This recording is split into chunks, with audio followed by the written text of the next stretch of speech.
Getting some really good news today.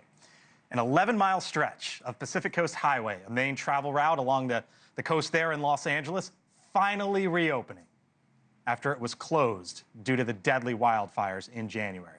Those fires caused an estimated $54 billion in damage, destroyed 12,000 structures, and killed several dozen as well.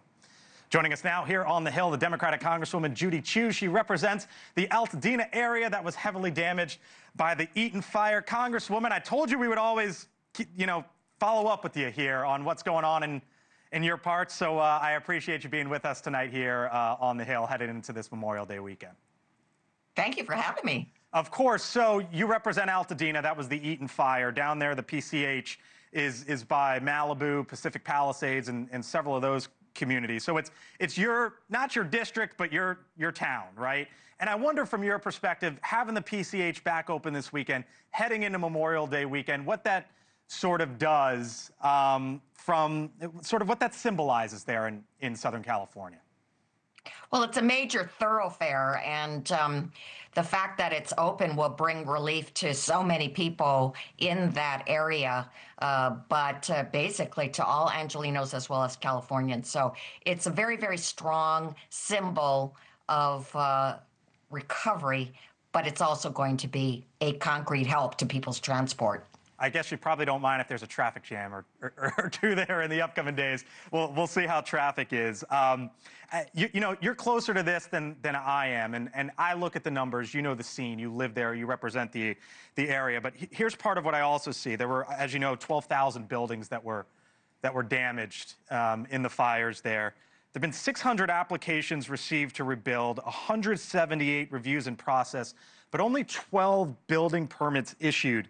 Congresswoman, is that satisfactory? Is it unsatisfactory? How do you view what's going on there? Well, I just met with all the top officials of LA County. This is one of the issues that was raised, and they're doing everything they can to expedite the process so it is as smooth as possible.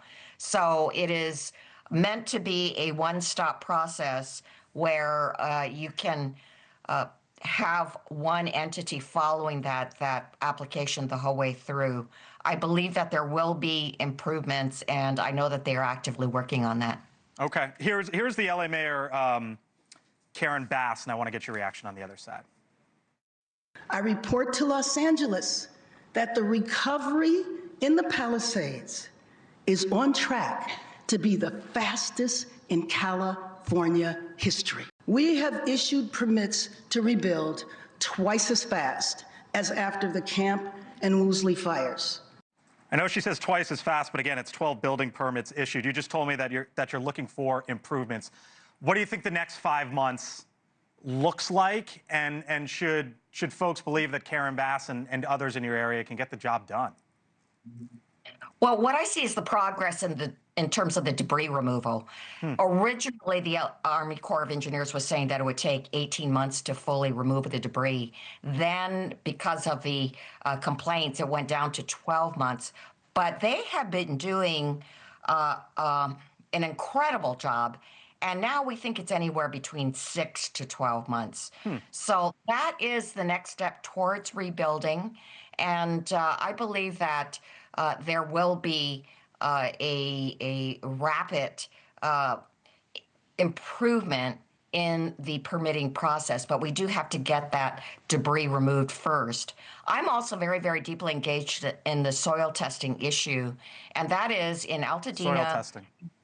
Yeah, soil testing, and that is, there were many houses that had lead paint in them, and so there were recent tests by LA County on the level of different toxins in the soil. They did find higher than what should be in terms of the levels of lead in the soil. And so residents really have to make sure that their soil is safe to build upon before they start rebuilding.